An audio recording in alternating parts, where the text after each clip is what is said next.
Christmas is in 3 days. 3. 3 days. And just so the audience can get like an appropriate idea of whom is on the other end of this microphone, Jill, do you decorate for Christmas? I love to decorate for Christmas. I really love to decorate for all holidays, but Christmas is a special one because I just want every room to have the holiday cheer. I mean, I have bins upon bins upon bins and pillows upon pillows. So yes, I probably overdo it with my Christmas decorations. She is most notably an overhoster. I don't know if you know what that means, but it is the house to come to for holiday gatherings in general throughout the year.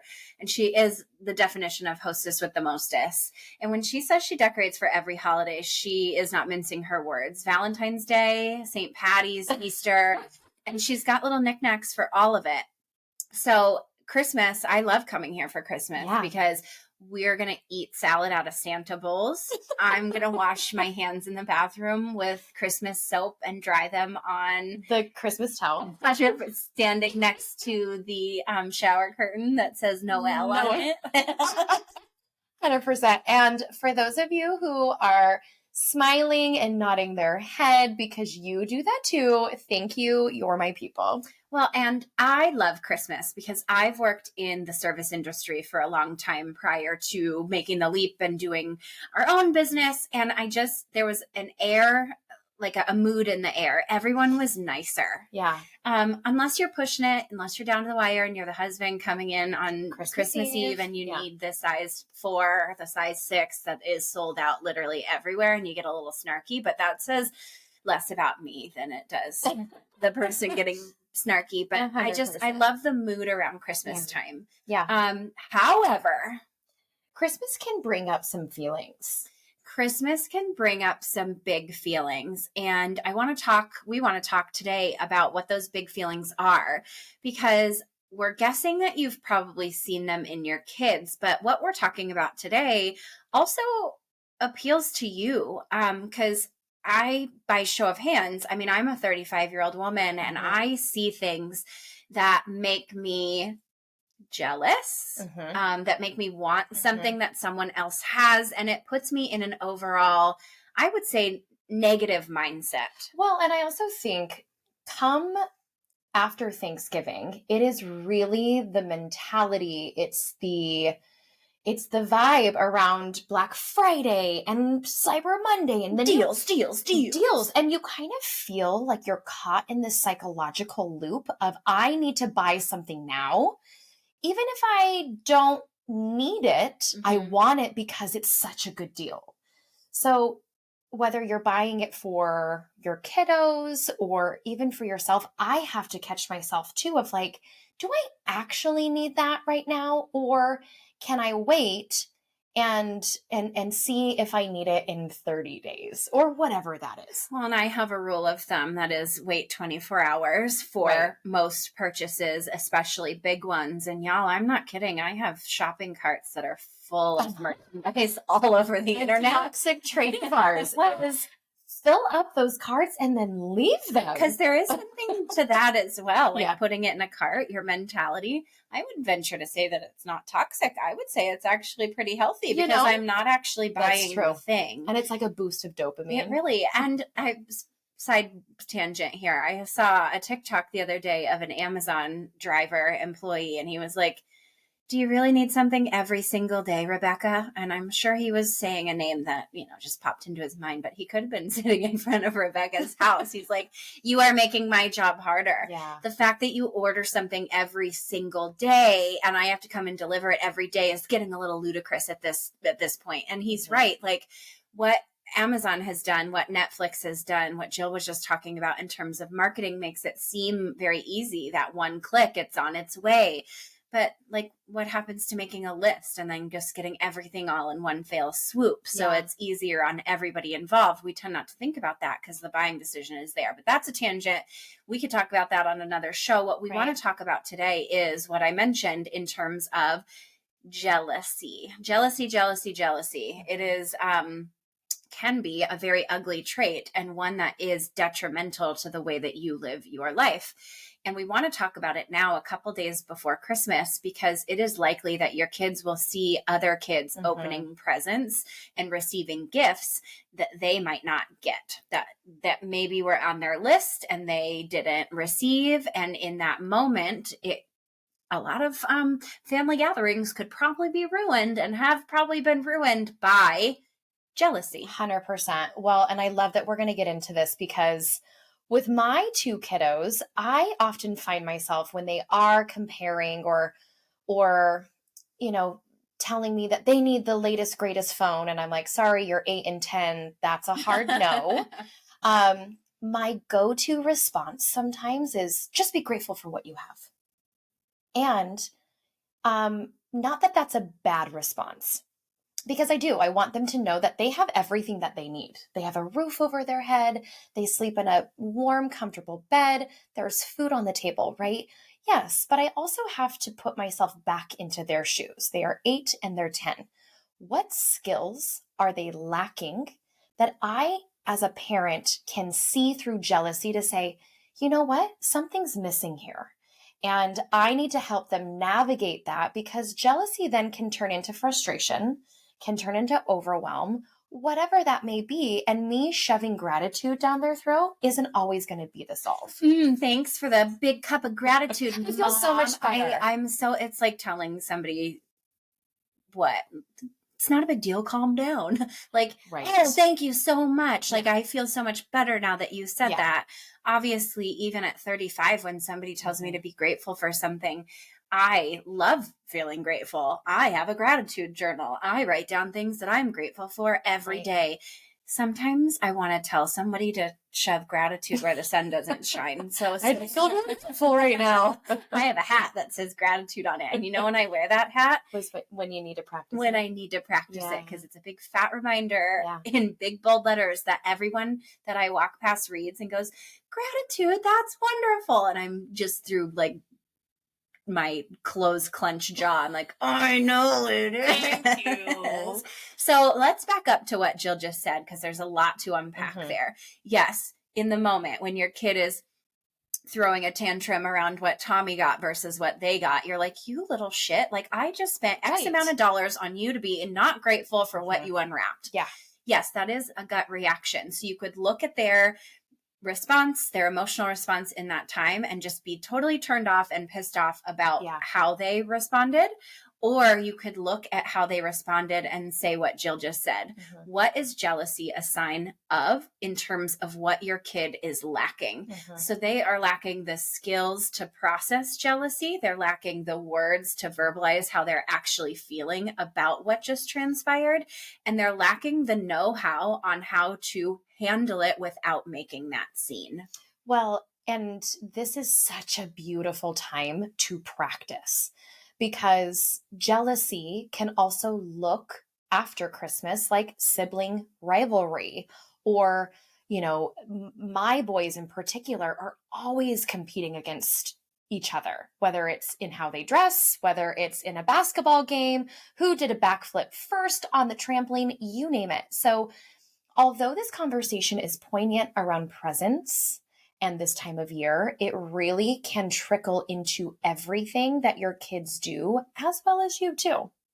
Ooh, as well as you. Because as I pointed out, and as Jill said too, like if this is something that's not dealt with and we sweep it under the proverbial rug, then we get a mountain, right? We make a mountain then out of a molehill, and jealousy continues to take over your interactions, your thoughts, your feelings. And if it's not dealt with, then you turn into an adult who has jealous exchanges. And I feel like that's when undercutting happens. That's when conniving happens. And we see that with a lot of the girls we work with, but also we've seen it in quite a few of the moms that we work with, in terms of, well, I don't know where she gets it. And then we dive deeper and we hear about a conversation that she had with a friend. And it's like, well, if those are the conversations you're having at home, of course your daughter doesn't understand how to work through that, because she's seeing you do it right in front of her. And that is the generational curse we would love to avoid. We want to break that so your daughter has the skills and the tools and the knowledge to be able to understand what it feels like to be jealous, and deal with it in the moment. So remove herself or take out the hammer from her tool belt and say, I need to apply this practice right here and right now in order to overcome this feeling, as opposed to that feeling overcoming her. Oof, amen. So I have a jealous child. I have one kiddo who is pretty reasonable with his emotions. And sometimes that's hard for me as a mom to look at the other kiddo and say, oh, why can't you just be like your brother? And I don't outwardly say that, but I have feelings of like, man, I feel like I'm letting you down because why is one kid getting it and the other kid doesn't? And what I've learned in my interactions dealing with both of these boys, my boys, is that it's not a one and done.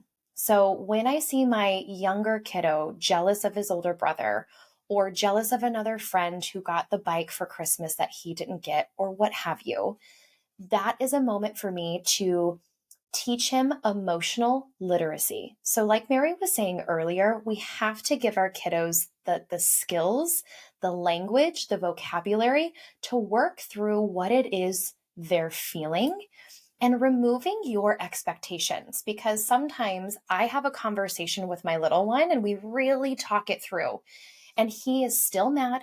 He's still going to be frustrated. And if it were me, I would just be like, okay, thanks, mom, and move on. No, he's like, I'm mad and I'm sad. And I, as the mom, have to remove myself of him needing to feel better in that moment because I want him to feel better in that moment. As a mom, I need to practice the skills, the language, the tools over and over again until he shows me and I get to call that out in him, and we practice it on repeat all the time. So it's not a one and done. And moms, dads, whomever else, parents are tuning into this, remove your expectations away from your kiddos. Super important call out, because we can often take how our kids are behaving and make it mean something about us. Right. So if we're in the middle of a family dinner or it is Christmas morning and we're opening presents with extended family, we can be mortified by our children's behaviors. I'm so embarrassed. And we take that then out on the child with a punishment that doesn't actually fit the crime or solve the problem. Like, I just bought you that new phone, I'm taking it away. Like, you're not going to get dessert for the next 3 months. Right. And it's incredibly important to try to quell the situation in that moment, of course, by, like Jill just said, removing expectations and also not being dismissive.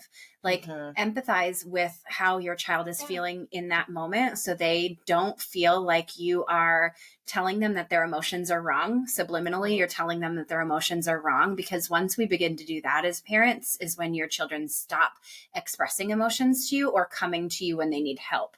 And we want to make sure our kids know that we're the place, the space for them to be able to share these details with us and to come and cry and be mad and be pissed off, but also to seek counsel in terms of a solution. So make sure you're not dismissive of the behavior, that you put it in your pocket and address it later if need be, but get on their level and meet them where they're at by saying things like, buddy, I know how you feel. That must feel really bad. And let's have a conversation about it.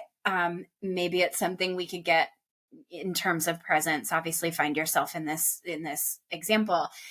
Let's put that on the list and save it for your birthday or something like that. So we're not completely throwing the idea, but we're really, really, really big advocates on the why. There can't just be a because I said so. I'd say 10% of the time that's probably okay. Yeah. However, kids need a why more now so than ever. They need to be involved in the age-appropriate decision-making, the understanding of the concepts that you're presenting to them, so they can make those connections in their brain when they're faced with needing a why later on down the road, whether it's a year from now, 10 years from now, 15 years from now, whatever it is. It might seem like it makes your job harder in the moment because you're trying to like explain to your employee at work why he needs to do the job that he needs to do. But that onboarding process matters, because if you can explain it and explain it and explain it, in a year, you're going to have an employee that understands the roles and responsibilities really, really well and is on board with your decision making. On board with your decision making doesn't necessarily mean they're always happy with those decisions. However, you have somebody that's playing on the same team as you, which is helpful. And yes, I did just refer to your child as an employee, but it's the parallels are there in terms of your task as a manager or a momager. Oh, or a momager. I love that call out. I think that is what listeners need to take away from this conversation. It's funny that you say that because if you are to tune into your kiddos doing homework, they can they can basically replay or recite what they learned in class that their teachers taught them because the teacher was able to tell them the why and like make a cutesy little wootsy little song towards it. You know what I mean? My mom was the queen of that in her classroom. It was like little sayings. Hey, my kiddo was working on whatever subtraction and like learning how to move. He's like, you just have to move it when you move it from the tens to the ones column. And I'm like, oh my gosh, but he understands that. He understands why. And now he gets to move it when he gets challenged. So I think that's a beautiful call out to say we are teachers. We are momagers. We're dadagers. We're all the things. But in moments where we get frustrated, we need to check ourselves because those are the moments that our kids desperately need the skills in order to understand the why and then practice in front of you so that you can see that it's working or make those fine-tune adjustments. Well, and I love me a good prophet joke, right? So who was it? Who was it, y'all? It was the prophet Ice Cube that said, check yourself before you wreck yourself. And I know if y'all are like me and you had the childhood that I had, several of your family functions were ruined by a random blow up. So we really did wreck ourselves several times. And it's taken me years to undo that. Yeah. I haven't enjoyed holidays in a traditional sense for a long time because I have gone back to the blow ups and the fights and the why and the tears and the because I said so's. It's taken me a large portion of my life to like want to be at functions during the holidays because my memories of them aren't that freaking great. So it's like, how do we break those generational curses? How do we look at our kids as not the problem that they are having right then and there, but what's causing the problem? We have to treat our kids like onions. And yes, I said onions. I'm making a lot of funny references today, but there's a lot of layers to onions. So you have to be able to go 4 layers deep, continue to peel back. Yes. Are they jealous that they didn't get the newest Lego set or the Uggs or the phone or the fill in the blank? There's very lavish Christmas list these days. The skincare list for gosh is crazy. But it's not, that's very surface level. That is not the root of why they are having the meltdown in that moment. So with that said, give them the gift of skills. KSAs, knowledge, skills, abilities. Yes, because we're all move it. What's our song around it? Move it. Give me an S. Give me an A. Yes. KSA, because we know it's going to happen and we are here to support you and parent with you through this journey. So we're excited to hear how this episode was for you. We would love for you to share this episode with another mom who is struggling with her jealous kiddo or share with us jealousy or her own. And let us know on Instagram, connect with us. Let us know how this episode resonated with you. What was a good takeaway? What are you putting into practice? Because great, you listened to it. And what's the action item that you're putting into place? And happy holidays, y'all. If you celebrate Christmas, we do. Merry Christmas. Just have the best time with your families. The best holiday. Absolutely. What are the dates? It's we'll see you in 2024. Oh my gosh, we will. I love it.